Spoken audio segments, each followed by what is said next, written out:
Oi, boa tarde, pessoal.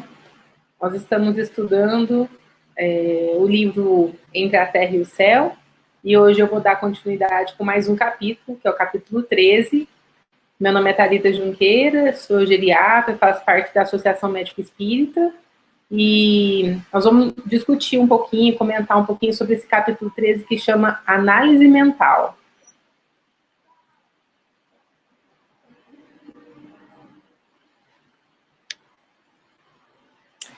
Então, assim, recapitulando, acho que todos os nossos amigos que vêm dando o curso têm falado para vocês sobre o enredo da história, né? Os personagens. Uma recomendação que eu faço para vocês é que vocês anotem o nome dos personagens. Eu, no meu livro, eu tenho anotado tudo aqui no cantinho, o nome dos personagens, para a gente não esquecer, porque são muitos personagens. Os nomes são difíceis, né? Então, várias vezes eu pego, retorno lá e falo, nossa, quem é mesmo fulano? Ele é pai de quem, né? E aí a gente está aqui contando um pouquinho sobre o senhor Leonardo, né? Eu tinha lido aqui o capítulo anterior, quem deu foi o Hugo, Estudando Sempre. E a hora que eu estava lendo o capítulo, eu falei, nossa, queria falar um pouquinho sobre esse velhinho, já que eu sou geriatra, e acabou que eu vou contar um pedacinho da história dele.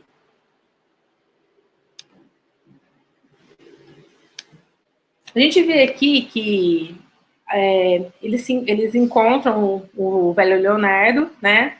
Eu não coloquei o trecho aqui na íntegra, mas eles encontram ele, ele estava na sala, pensativo, né? E estava suplicando, ajudai-me, por amor de Deus, eu estou preso, eu estou preso. E aí, Clarencio, bondoso, convidou-o a acomodar-se na poltrona e começou a fazer uma prece para ele. O velhinho, contudo, alegou o total esquecimento das orações que formulara no mundo, crendo que apenas lhe serviriam as palavras decoradas. Mas o orientador, elevando a voz com o intuito evidente de sossegá-lo na confiança íntima, pronunciou comovente súplica à divina providência, implorando-lhe proteção e segurança para quem se mostrava tão desarvorado e tão infeliz. Então, Clarencio começa a fazer uma prece, né, pedindo a providência divina que ajude, né, o seu Leonardo para que ele se acalme. E aí eu falei, vamos fazer uma pausa e falar um pouquinho sobre a importância da prece. O quanto a prece tem o poder de nos ajudar. Coloquei uma tirinha aqui, né? Ajudar o mundo, aqui da toca. Mantém esperança e fé. Sabe orar? Um dos nossos trabalhos lá no centro, teve uma das orientações do nosso mentor, onde uma pessoa perguntava como ela podia ajudar, né, de que forma que ela podia... E a orientação, eu nunca esqueci daquela orientação. Ele falava assim, que a gente pode ajudar, até uma pessoa acamada, doente, pode ajudar. E aí eu me perguntei, mas como que essa pessoa vai ajudar? Eu não fiz a pergunta alto, mas eu me perguntei. E aí o mentor respondeu, se a gente não puder fazer nada na nossa ação, que a gente faça uma prece, né? Por alguém que esteja precisando. E aí eu falei, nossa, é verdade, né? Então, mesmo às vezes numa cama, debilitado, se a gente estiver bem, a gente ainda pode fazer uma oração para uma pessoa que está precisando, ou para o planeta, né? Ou para os nossos governantes. E aí, no capítulo 11, nós estamos no capítulo 13. Eu achei bem interessante essa frase, que fala assim, o auxílio divino, ele é como o sol, irradiando-se para todos. As almas que se voltam ao Pai Celestial recebem o suprimento de recurso de que necessitam segundo as possibilidades de recepção que demonstrem. Como tem a ver com essa parte da oração, eu trouxe isso para a gente refletir. Eu tenho lido muito o livro Pensamento e Vida, e eu trouxe para vocês também algumas reflexões desse livro. E quando a gente começa a ler, você fala, nossa, o capítulo de hoje, do Pensamento e Vida, que eu estava lendo no dia que eu li o Entre a Terra e o Céu, era oração. As obras vão se encaixando de uma maneira tão perfeita, e as palavras, elas fazem tanto sentido, que às vezes eu fico assim, maravilhada. Você pega uma obra de Emmanuel, aí você está lendo um livro de André Luiz. Como as coisas se encaixam? E aí eu cheguei a pensar, né? Imaginem comigo, o auxílio divino é como um sol. O sol está lá irradiando os raios para todas as pessoas. E nós estamos ali, vamos supor que eu me disponho no sol, quero tomar sol. A gente vai estar recebendo o suprimento celestial, que a analogia é o suprimento sendo o sol, segundo as possibilidades de recepção que a gente demonstra. Então, quanto mais eu me disponho a receber esse sol, é igual quando a gente se expõe. Tem gente que vai tirar a roupa, tem gente que vai passar protetor, tem gente que vai passar bronzeador. De que forma que eu estou me expondo ao Pai Celestial? Porque o sol está ali fora para todos. Só que uns vão querer tomar sol, outros não vão querer tomar sol. Uns vão lembrar que o sol hoje, quem lembrou que o sol estava lá fora? Eu acredito que muitos podem ter olhado o céu e falado, nossa, como o dia está bonito. Mas às vezes a gente ficou tão corrido no nosso dia a dia que a gente nem lembrou de reparar o sol. Dirá a providência divina, que estava ali ao nosso alcance até o momento, e a gente também não parou para se conectar a ela.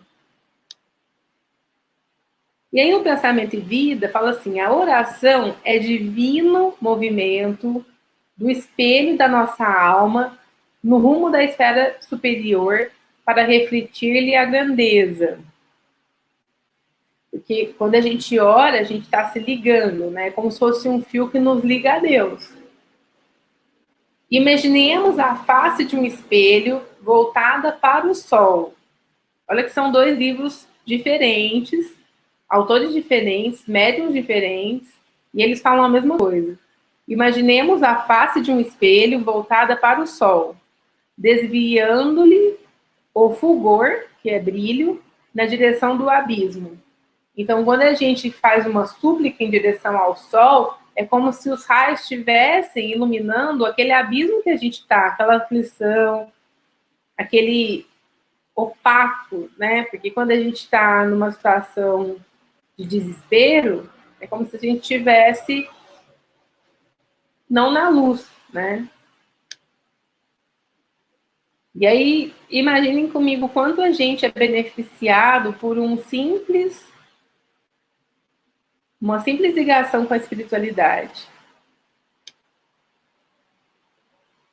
Voltando ao nosso livro Entre a Terra e o Céu, emocionados com aquela petição que nos renovava, igualmente as disposições interiores, observamos que o avô de Antonina se aquietara, resignado. E Clarencio, logo após a oração, começou a aplicar-lhe forças magnéticas no campo cerebral. Com a prece, ele foi se aquietando, ele estava em aflição e ele foi se acalmando. E ele explica, a corrente de forças devidamente dinamizadas no passe magnético arrancá-lo-á da sombra anestesiante da amnésia. Poderemos, então, sondar-lhe o íntimo com mais segurança. Assistido por nossos recursos, a memória dele regredirá no tempo, informando-nos quanto à causa que o retém junto da neta, aclarando-nos ainda sobre prováveis ligações que nos conduzirão à chave do socorro, a benefício dele mesmo. Então, vejam, quanto a oração e o passe é um tratamento eficaz, né? O Sr. Leonardo, ele estava lá vinculado à neta Antonina. Vocês devem se recordar, se não se recordam, façam a leitura do capítulo anterior. E aí, por que esse vínculo tão forte a Antonina? E aí, à medida que ele faz a oração, ele transmite, ele serve como transmissor dos fluidos divinos para o seu Leonardo, ele se acalma, e aí ele é como se ele anestesiasse a mente dele e conseguisse sondar o íntimo do seu coração. E aí eu fiquei pensando, que médico, né? E muitos filmes, quando a gente vê, né, do Chico, a gente vê, e até mesmo nos exemplos que a gente tem sobre doutrinação, sobre orientação mediúnica, né? Quando que o orientador consegue tocar o coração daquele espírito? Se a gente parar para pensar, são nos momentos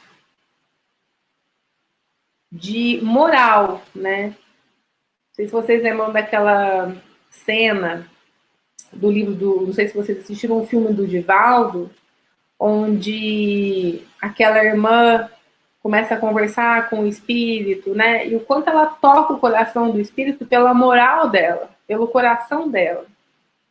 E o quanto é difícil para a gente tocar o coração das pessoas que a gente está em contato. Mas a partir do momento que a gente toca o coração do outro, ali começa um tratamento. E para isso a gente não precisa ser médico. Porque se a gente for ver, todo mundo é médico. Todo mundo tem a capacidade de curar a alma do outro. Eu falo que cuidar da matéria é fácil. É só a gente estudar uma receita de bolo e prescrever para o paciente. Difícil é a gente chegar no íntimo dele e tratar mesmo ali, ajudar ele a se tratar. Ele reconhecer aonde que está doendo, o que está causando aquela lesão, às vezes, na pele. Tem gente que tem alergia e não melhora e vai em outro médico. De onde está vindo aquilo? Então, assim, muitas vezes não tem satisfação maior quando a gente, né, na medicina, como instrumento de Deus, quando a gente pensa assim, nossa, Deus me ajudou, consegui. E o mérito não é nosso, mas quando a gente quer ajudar o próximo, de coração, a gente fica tão feliz quando a gente consegue esse insight, né? Porque você vê que o paciente ele vai ter uma resposta melhor ao seu tratamento. Você sabe quando a sua consulta foi efetiva e quando a sua consulta foi simplesmente material. E para isso a gente precisa estar bem, porque se você não estiver bem, como é que você vai ajudar o próximo? E aí eu trago uma reflexão para vocês, né? A gente está falando da importância do passe, da oração. O quanto a gente, às vezes, né, fala, nossa, eu estava num tratamento espiritual e foi interrompido pela pandemia, está me fazendo uma falta no centro. Todos nós que temos alguma crença, né, e frequentamos ou a igreja, o centro espírita, né, acredito que a maioria das pessoas que estão assistindo esse vídeo são espíritas, né, ou simpatizantes, todos nós temos muita saudade da nossa rotina de ir ao centro, de encontrar as pessoas que a gente tinha contato e receber, né, o quanto esse tratamento nos fortalecia. Mas e agora? Como que a gente vai lidar à frente essa nova situação? Talvez com uma previsão aí de junho, julho, né, para a gente talvez volte, a gente não tem certeza. Então eu queria tentar ajudar vocês e fiquei pensando, né? Eu, na minha rotina, eu tenho estabelecido a disciplina da oração. Na oração, na hora que eu acordo, muitas vezes na hora do almoço, antes de dormir. Como se fosse um hábito, né, que eu não tinha antes. Até conversei com meu pai falou assim, o quanto você está rezando mais agora na pandemia? Eu falei, nossa, tem dia que eu só rezo. Ele falou, e precisou de uma pandemia para a gente se colocar mais perto de Deus e da espiritualidade. Que isso não passe após a passagem da pandemia, porque vai passar a pandemia.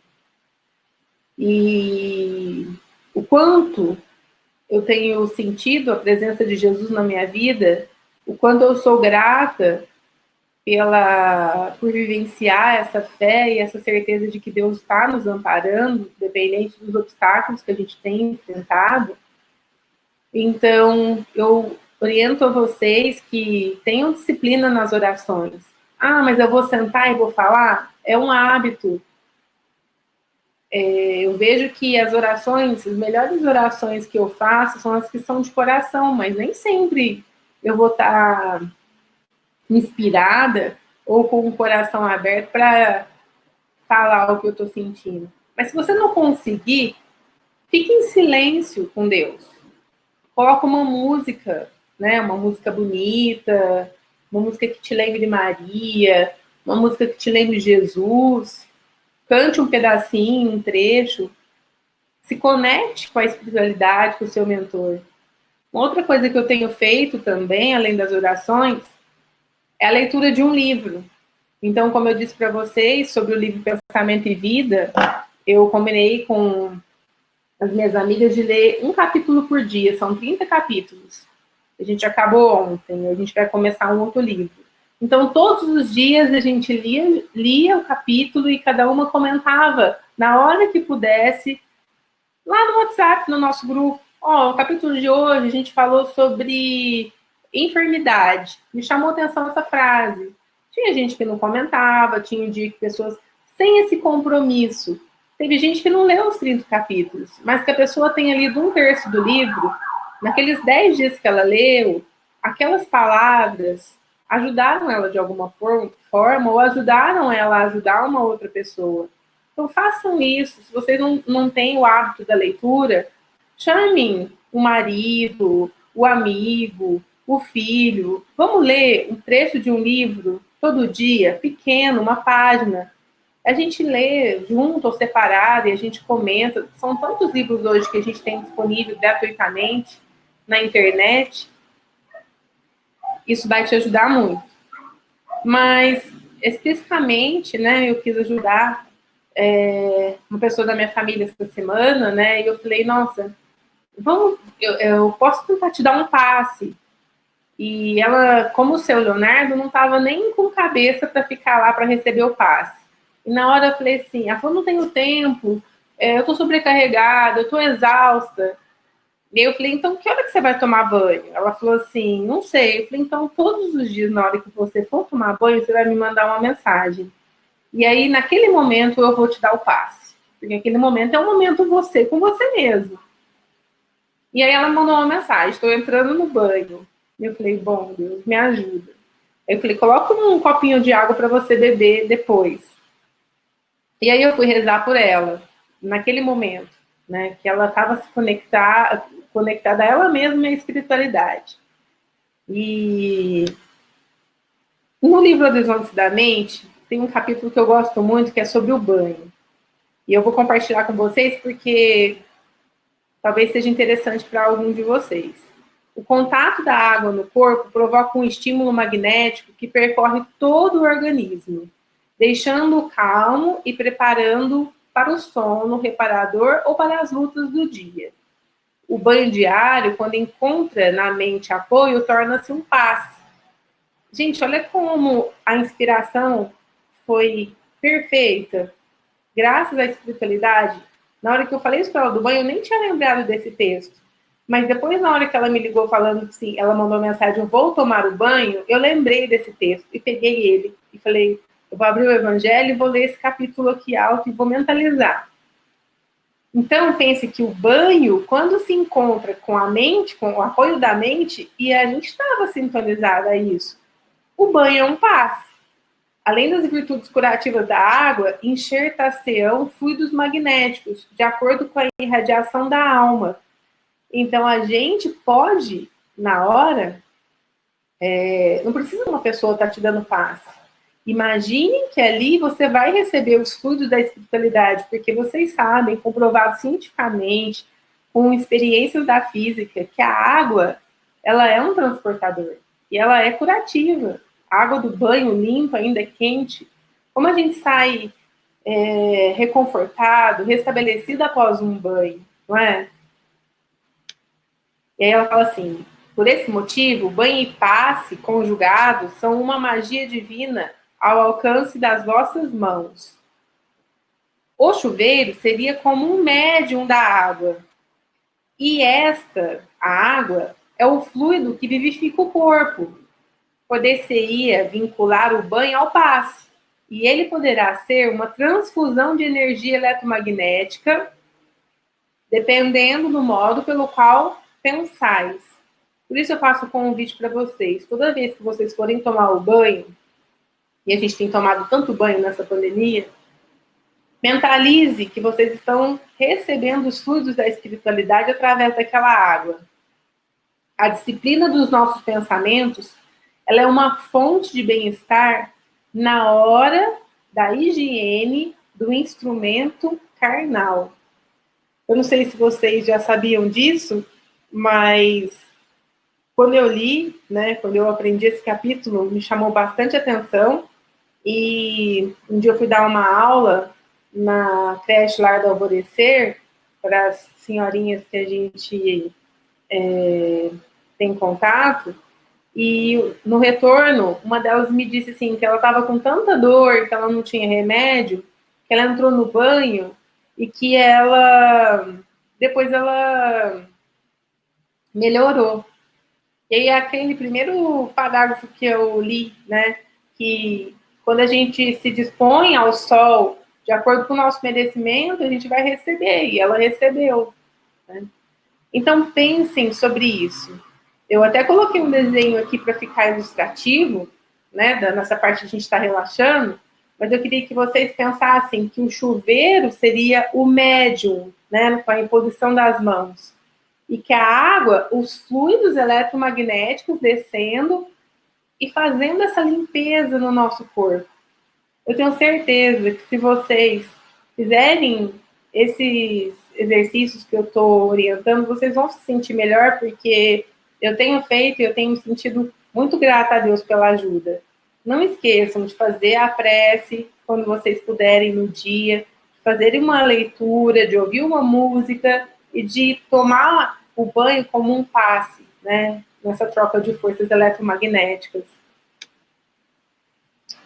E voltando aqui ao nosso capítulo, ele fala assim, mas o retrocesso das recordações poderá verificar-se de improviso, né? O Hilário pergunta, ele vai poder lembrar? Sem dúvida, respondeu o instrutor. A memória, ela pode ser comparada a uma placa sensível, que, ao influxo da luz, guarda para sempre as imagens recolhidas pelo espírito no curso de seus inumeráveis aprendizados dentro da vida. Cada existência na alma, em determinada expressão da forma, é uma adição de experiência. Então, cada existência é uma adição de uma experiência nova que a gente está vivendo.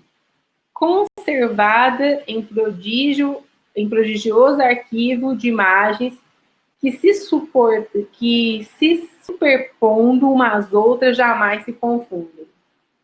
Nunca a gente vai confundir uma encarnação com a outra. Nossa mente vai guardando todas as informações, sejam elas boas ou ruins. Em obras de assistência, qual aqui desejamos movimentar, é preciso recorrer aos arquivos mentais. E graças a Deus isso fica arquivado. Porque imagina se a gente tivesse acesso assim, ó, fácil, o que eu fiz, o que eu fui. A gente não ia ter tranquilidade mental, porque a gente às vezes não consegue lidar nem com as recordações dessa própria vida. Uma pessoa te magoa e você fica com aquele negócio martelando na sua cabeça e você não consegue ser produtivo por causa de uma mágoa de ontem que você não superou ou de uma ofensa que você fez. Então, talvez um dos maiores presentes que a gente tem de Deus é esse esquecimento temporário.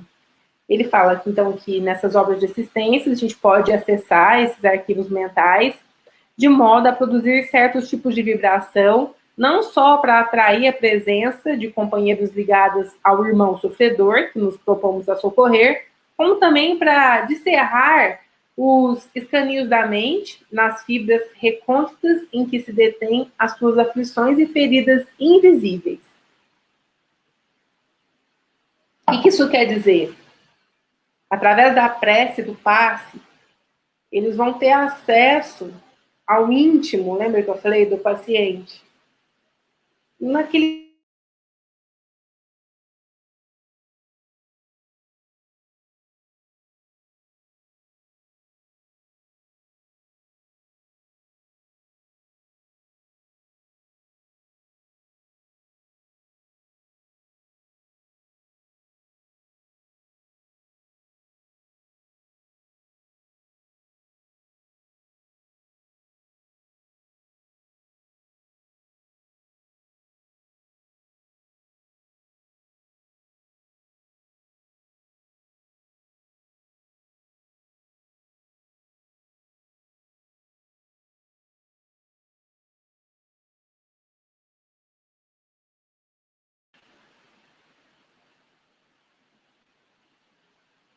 muitas vezes o nosso corpo físico, ele caiu aqui a conexão, a gente estava aqui nessa parte. A mente, tanto quanto o corpo, ela pode e deve sofrer intervenções de reequilíbrio. Muitas vezes, quando a gente está dormindo, o que acontece? A gente faz uma prece antes de dormir e a gente se conecta à espiritualidade.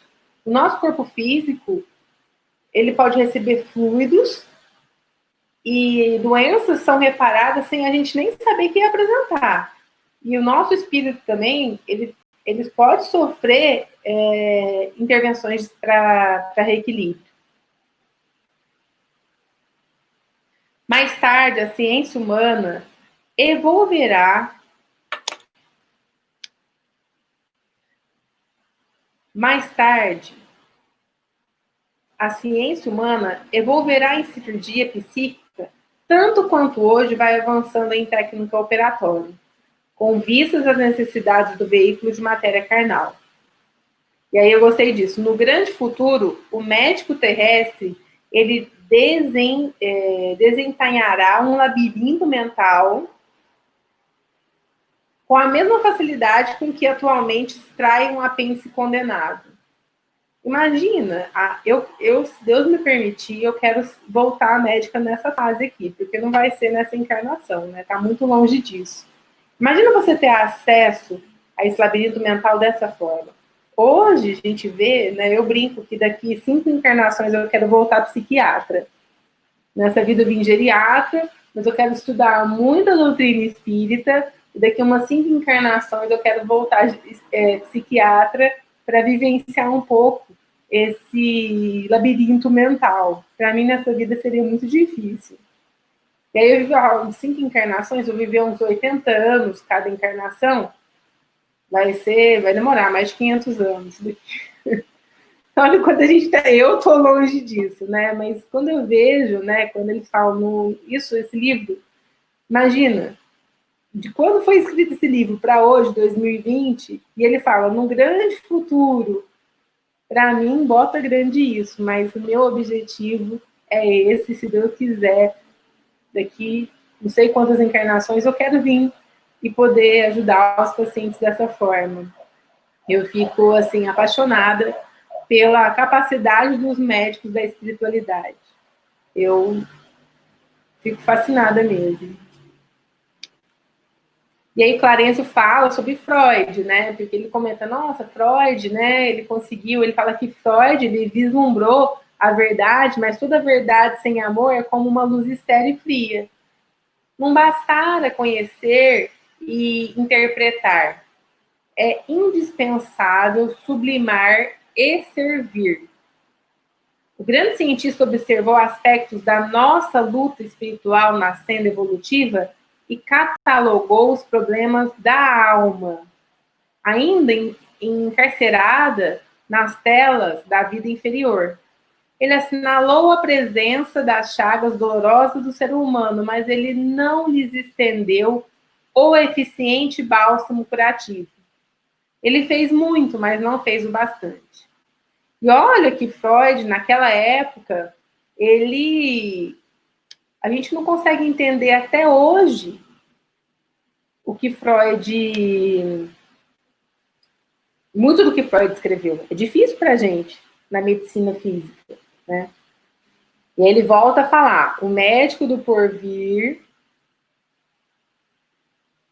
para sanar as desarmonias do espírito Precisará mobilizar o remédio salutar da compreensão e do amor, retirando do próprio coração, sem mão que ajude, a palavra erudita morre no ar. Imagine, o médico do porvir vai ter que retirar do próprio coração. Vocês estão vendo o quanto está ligada a moral? A mesma moral que eu falei do orientador de uma reunião mediúnica. Quanto a gente, para atingir o coração do paciente, o íntimo do paciente, a gente tem que estar com uma moral elevada para que a gente não julgue, para que a gente acolha.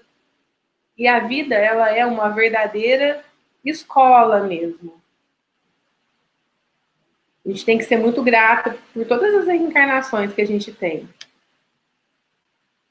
E aí eu vou falar um pouquinho sobre esse amor, né? Já que ele falou que o médico do porvir tem que ter amor, eu pensei, eu vou lá no livro Pensamento e Vida, e eu queria que vocês lessem essa primeira frase que eu coloquei aqui no slide.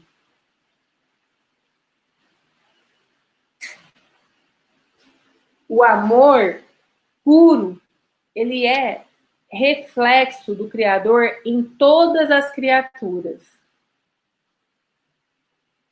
E, emanando-nos, permite o Senhor perlustrarmos sem prazo, o caminho de ascensão para Ele, concedendo-nos quando intensadamente nos consagramos ao mal, a própria eternidade para reconciliar-nos com o bem, que é a regra imutável.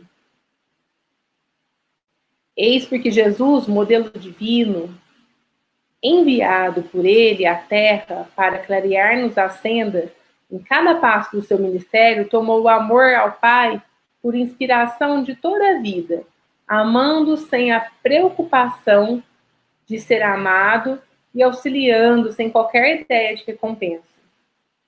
Mas isso para Jesus, né?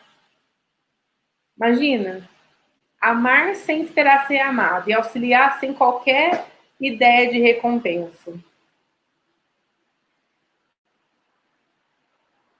Pensando sobre isso, né, eu tinha estudado essa semana, né, e eu li assim, que, de Emmanuel também, que o amparo que a gente recolhe corresponde ao amparo que a gente dispensa.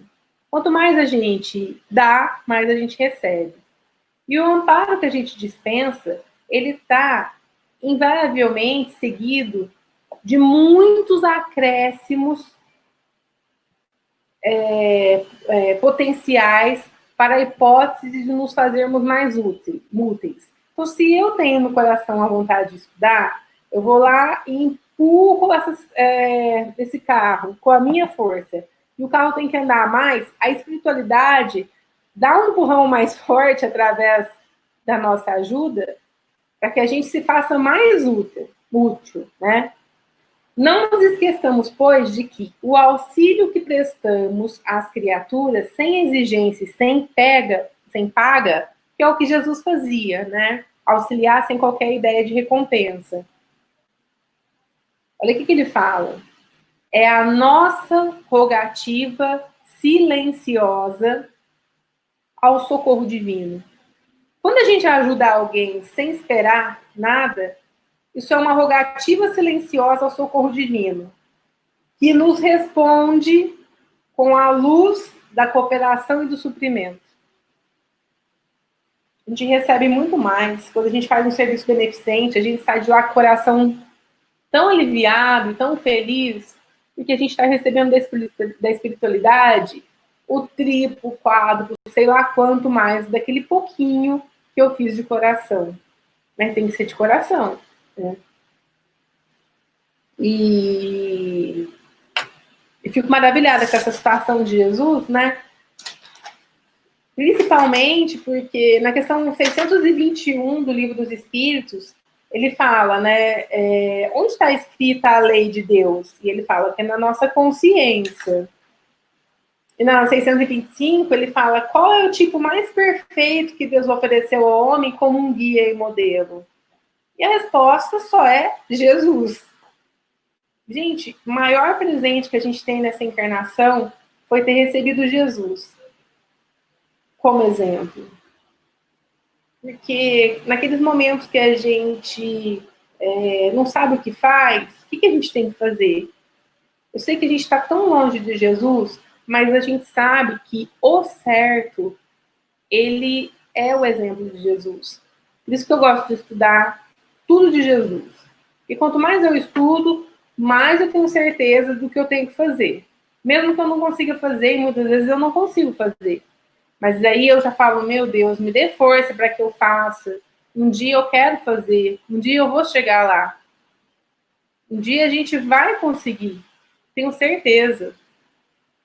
Um dia minha amiga rindo comigo falou assim, nossa, vocês espíritas, vocês querem sempre melhorar, vocês querem sempre... Você quer o quê? Ser igual a Jesus? Porque eu falei assim, claro. Ela falou, nossa, você só pode estar brincando comigo. E aí eu comecei a rir, eu falei, mas todos nós queremos ser como Jesus. Todo mundo quer viver onde Jesus vive e ter o coração de Jesus. E ela achou aquilo um absurdo, como se fosse uma coisa muito difícil. E aí a Fernanda, nossa amiga, foi dar uma aula na AME e ela fala, né, sobre essa situação de que Jesus, ele recebeu a Terra para cuidar e que um dia todos nós teremos um planetinha para cuidar. E eu acredito com muita força nisso. Mas para isso a gente tem que plantar o quê? Ela falou assim, tem muita gente plantando cacto querendo colher morango. A gente tem que plantar morango para colher morango, né? Eu nunca esqueci dessa aula que ela deu. No Pensamento e Vida, quando ele fala sobre, então, cooperação espontânea é o supremo ingrediente da ordem. Quem ajuda é ajudado, encontrando em silêncio a mais segura fórmula de ajuste aos processos da evolução. E é verdade. Quanto mais a gente ajuda, mais paz interior a gente tem. E mais vontade de ajudar a gente tem. É um vício. É um vício que eu recomendo a todas as pessoas. Vamos tentar fazer pelo próximo o melhor que a gente conseguir do nosso coração. E aí Clarencio, né, ele fala, Leonardo, recorda, volta ao Paraguai, onde adquiriste o remorso que hoje te retalha o coração. A dor, quase sempre, ela é uma culpa sepultada dentro de nós. Retrocedamos ao ponto inicial desse seu sofrimento, recorda, ele está fazendo ele voltar lá naquela guerra do Paraguai. A aula foi dada pelo nosso amigo Rafael Latorraca. Quem não assistiu a aula, assista, imperdível. E então ele faz esse retorno com ele. O que é a culpa? A feição de um ímã que possui campo magnético específico, toda criatura traz consigo o halo ou a aura das forças criativas ou destrutivas que lhe marcam a índole, no feixe de raios invisíveis que arroja de si mesmo. Então, é por esse halo que a gente tem que a gente estabelece nossas ligações de natureza invisíveis com as pessoas que a gente tem afinidade. E aí a gente vai atraindo. Então, o nosso pensamento, o nosso sentimento atrai ao nosso redor as pessoas que têm sintonia, tanto encarnadas como as desencarnadas.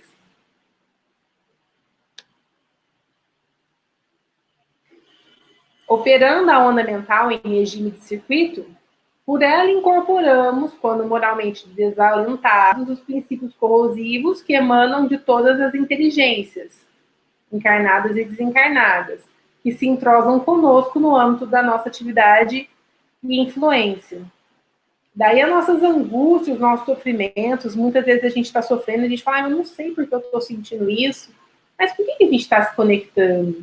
Será que a gente está fazendo a nossa higiene mental também, além da nossa higiene corporal? Será que eu estou desligando a TV e rezando? Será que eu estou só assistindo filmes ruins, seriados ruins? E aí, como é que eu vou ter paz? Como é que eu vou pedir saúde se eu não cuido da minha saúde espiritual? Então, esse negócio da culpa estava martelando o Leonardo, por isso esse sofrimento, né? Não nos esqueçamos de que temos diante de nós o veículo espiritual por excelência vibrátil. O Clarencio está explicando. O corpo da alma modifica-se profundamente segundo o tipo de emoção que lhe flui o âmago. Isso, gente, é tão fácil de explicar, porque se a gente está com raiva, a gente age de um jeito. Se a gente está apaixonado, se a gente está amando, a gente fica mais bonito, a gente fica mais alegre, a gente fica com mais paciência, mais receptivo. Isso, aliás, não é novidade. Na própria Terra, a máscara física altera-se na alegria ou no sofrimento, na simpatia ou na aversão. É bem isso que eu falei. E em nosso plano, semelhantes transformações são mais rápidas e exteriorizam aspectos íntimos do ser, com facilidade e segurança. Porque as moléculas do perispírito, elas giram em mais alto padrão vibratório, com movimentos mais intensivos que as moléculas do corpo carnal. Imagina, aqui é muito rústico. Lá, essa transformação é bem mais rápida. A consciência, por fulcro anímico, ela se expressa desse modo na matéria sutil, com um poder muito mais avançado. O nosso corpo físico, de certa forma, ele é uma prisão, né? Quando a gente está do lado de lá, igual a gente está dando o exemplo do Leonardo, esse tratamento é feito de uma forma muito mais ampla do que o tratamento do nosso ligado à matéria, ao corpo físico. E aí ele olha para Antonina e fala: nossa irmã exige tão somente leve auxílio magnético para lembrar-se.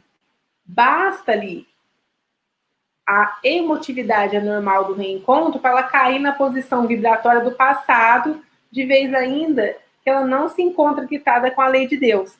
Da mesma forma que eles estavam aplicando os passos no Leonardo, eles também estavam aplicando os passos na Antonina. Eu não vou ficar aqui lendo o livro, porque é uma coisa que a gente faz sozinho, então eu estou comentando os pontos chaves, né? Mas aí o que vai acontecer no momento seguinte?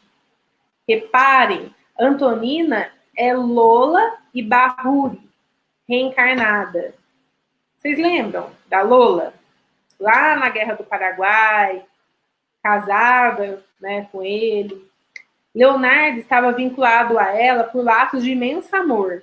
Ambos procedem de lutas enormes na teia infinita do tempo. A mulher irresponsável de ontem, hoje é a mãe amorosa e digna à procura da própria regeneração. Tendo abandonado outrora o marido, foi induzida a desposar um homem animalizado com quem se encontra igualmente enleada por laço do pretérito e que, em não a entendendo agora, relegou ao esquecimento. Recebeu, contudo, antigos associados de destino por filhos, que conduz para o bem. Então, quer dizer, naquela época, lembra que ela abandonou o Leonardo com o enfermeiro? E aí, nessa vida, ela foi abandonada pelo marido. E os filhos que ela tem são associados do passado. Em contraposição, as facilidades deleituosas do passado atravessam atualmente aflitivos obstáculos para viver. A gente não vai ficar dando spoiler aqui, mas no final a gente vai entender a dinâmica, né? Que é interessante a gente ir por partes. Então vai ficar aí o convite para o próximo capítulo. O ensinamento que a vida ali nos ofertava era efetivamente sublime. A voz do orientador, no entanto, era clara e segura a recomendar: ajudemo-nos, o momento determina auxílio. Então, é um capítulo que fala muito sobre amor, sobre auxílio, sobre perdão, sobre esse sentimento de culpa, né? E acho que fica de recado para nós o quanto essa parte do sentimento está relacionada com o modo como a gente vive a vida. Se a gente pegar para ver os detalhes do capítulo, no capítulo anterior, quando ele fala de sentimento, ele fala assim: nosso amigo entregou-se demasiado às criaturas interiores do tédio, do ódio, do desencanto, da aflição. e condensou semelhantes forças em si mesmo. O quanto é importante nós cuidarmos dos nossos sentimentos. E aí vem a historinha que eu falei que eu ia falar para vocês, é o capítulo 25 do livro Jesus no Lar, quando ele vai falando de sentimentos. Jesus está conversando, né, com o Pedro, e ele fala, Senhor, o que é a verdade? E aí Jesus começa a explicar, a história é longa, não cabe aqui eu contar a história toda. Mas Jesus fala, numa caverna escura, onde a claridade nunca surgira, demorava-se certo devoto, implorando o socorro divino, e declarava o mais infeliz do homem. Chorava e bradava, muito aflitivo. Que razões o obrigavam a viver naquela situação, naquela atmosfera insuportável? E notando nosso pai que aquele filho formulava súplicas incessantes, ele começa a enviar-lhe algumas ajudas. Então ele envia a fé. Eu vou deixar para vocês ficarem curiosos e leem o capítulo 25 do livro Jesus no Lar, chama A Visita da Verdade. E eles veem assim que a divindade manda para ele a fé, manda a esperança, manda a caridade. Só que ele não consegue ser acolhido por elas. E aí a espiritualidade manda a verdade. E aí ele fala assim, Jesus termina a lição assim, assim como a maioria dos homens perante a realidade, sentem-se com direito à recepção de todas as bênçãos do Eterno, gritam fortemente, Deus não me ouve, né? Implorando a ajuda, enquanto são amparados pela fé, pela esperança, pela caridade, consolam-se e desconsolam-se, creem e descreem, tímidos, irritadiços e hesitantes. Somos nós, gente, nesse momento que a gente está passando, quanta ajuda a espiritualidade nos envia de fé, de caridade, de esperança. O que a gente é? Instável. Uma hora a gente fica crente, outra hora descrente, uma hora com paz, uma hora irritado. Nós não somos assim, a gente vai flutuando. E aí ele fala assim, todavia, quando a verdade brilha diante deles, revelando-lhes a condição em que se encontram, costumam fugir apressados, em busca de esconderijos tenebrosos, dentro dos quais possam cultivar a ilusão. Quando a gente enxerga o que realmente a gente é, ou a gente tem coragem de enfrentar uma terapia no nosso dia a dia, a nossa sombra, e falar, não, eu quero mudar, eu quero me aproximar de Jesus. Ou o que a gente faz? Se esconde para que a gente continue vivendo a ilusão daquela máscara que a gente quer passar. Por isso que a reforma íntima, a gente tem que fazer o autoconhecimento. E como é que a gente vai se conhecer, mudar se a gente não se conhece? Tem muita gente que prefere ficar na sombra. Porque a gente tenha coragem, né, de aceitar o tratamento que a espiritualidade nos dispõe. Que a gente deseja, que a gente tenha essa vontade de mudar e de melhorar, para que a gente possa cumprir grande parte do nosso planejamento reencarnatório. Senão a gente vai desencarnar, vai chegar do lado de lá e falar, meu Deus, o que eu fiz? Eu perdi tanto tempo vendo série, não estudei nada. Vamos fazer a nossa parte, vamos nos unir, vamos compartilhar aquilo que nos ajuda, que nos faz crescer, para que a gente possa estar cada dia mais perto de Jesus, né? Perto de Deus e perto da onde a gente tem que chegar. Então é isso que eu queria falar para vocês nessa lição de hoje. Não há no mundo exagero mais belo que a gratidão, e nem que o amor. Sou muito grata à oportunidade da espiritualidade em poder estar estudando essas obras e que vocês fiquem com o meu carinho, a minha gratidão e o meu amor. Um beijo grande.